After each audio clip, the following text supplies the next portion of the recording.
Hi, and welcome to RACQ's Parent Plates program, a guide to help you help your teenager get their driver's license while keeping them safe on the road. In the previous video, we discussed the process for obtaining a learner car license in Queensland and how to structure a typical driving lesson. In this final video, we'll uncover why your teenager is about to experience the riskiest period of their lives. Sadly, statistics tell us that provisional drivers continue to be overrepresented in crash statistics, not only in Queensland, but in Australia and worldwide. Learning about these insights will be critical in keeping your teenager safe well beyond their early driving experience.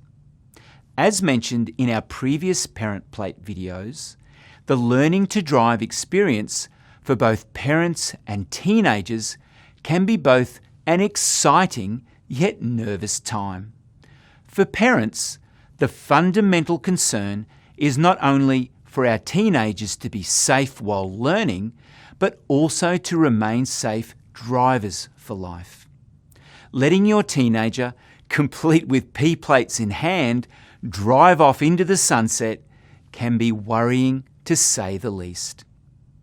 Unfortunately, the first year of driving under a P1 licence, in other words, their red Ps, is a teenager's most vulnerable time behind the wheel. Let's look at some sobering statistics. In Australia, young people aged between 17 and 25 years represent a quarter of all road users killed annually. Yet this age demographic only represents 15% of the driver population. A 17-year-old driver with a P1 licence is 4 times more likely to be involved in a fatal car crash than, say, a 26-year-old. For every young person killed on the road, 200 are seriously injured. We also know that young driver crashes are more likely to involve a failure to recognise the unexpected actions of other road users, such as other drivers, pedestrians, and cyclists, for example. Young drivers are also more likely to participate in risky and reckless behaviours such as speeding, following too closely, or failing to wear a seatbelt.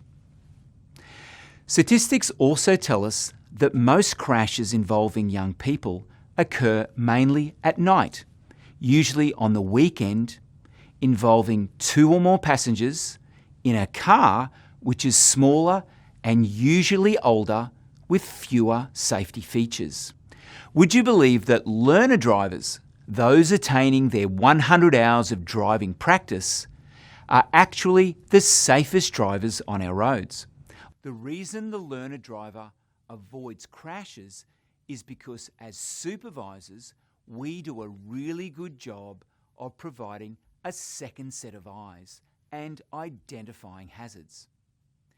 But look what happens when our teenager moves onto their red Ps. Suddenly, they now find themselves in what's called the crash spike, a period of driving where they are statistically the most at risk and will continue to be until their open licence. So why is it that our young drivers are more at risk on our roads? Well, we've all been there. Adolescence is a time of significant personal and developmental change. Teenagers are seeking greater freedom and wanting to test their own limits. They're also susceptible to peer pressure, and deliberate risk-taking is very common, particularly among young males. And it's not just behind the wheel. The freedom of having a licence and a car, usually filled with their mates and getting to as many places as they can, adds to the challenges P-platers face. There are three main factors which can contribute to your teenager being in the crash spike. The first is that as a Red P driver, they're no longer required to have a supervisor.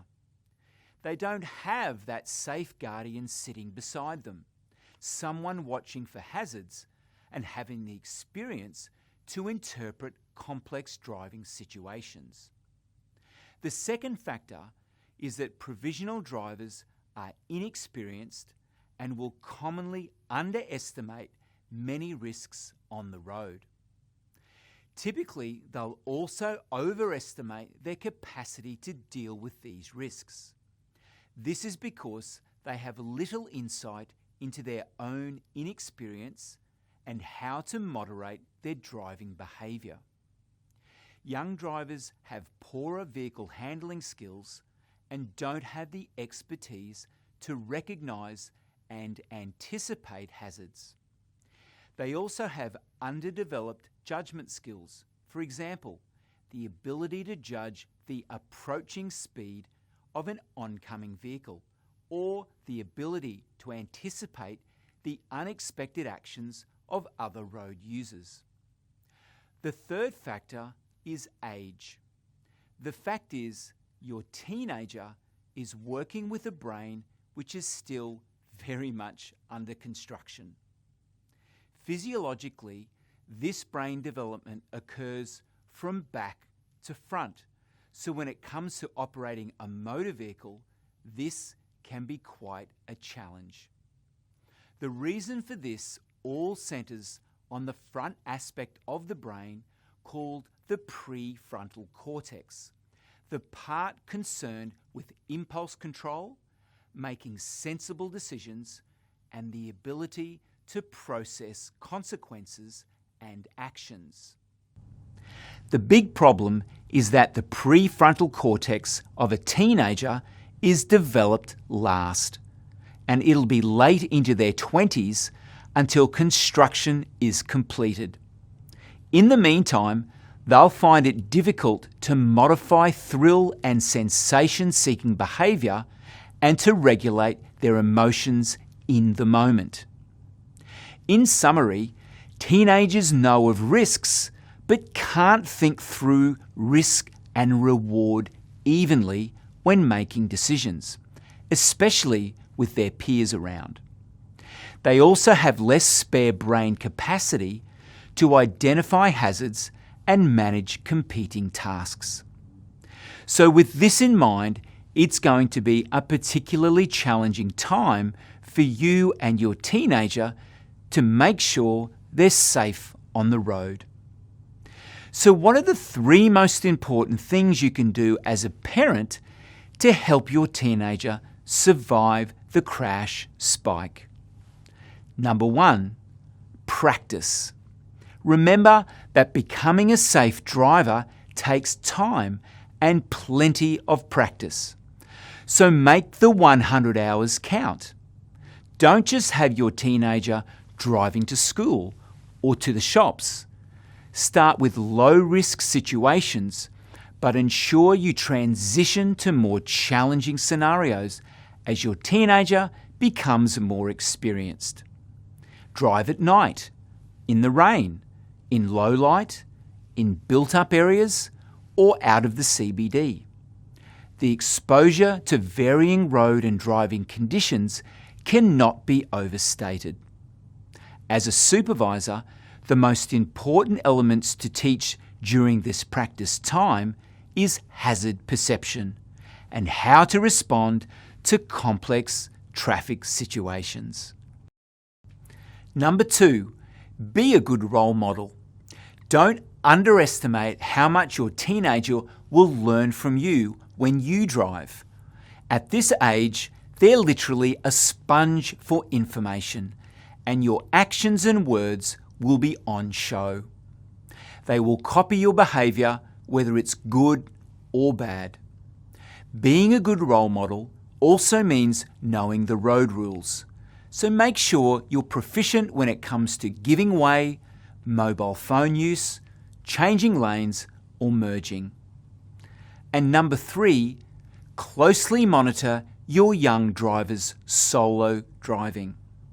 Just because they have their red Ps and don't require you to supervise them anymore doesn't mean you shouldn't take an active interest in their driving. In fact, there are many things you can do to help your teenager reduce risky driving behaviour and avoid traffic infringements in their first year of independent driving.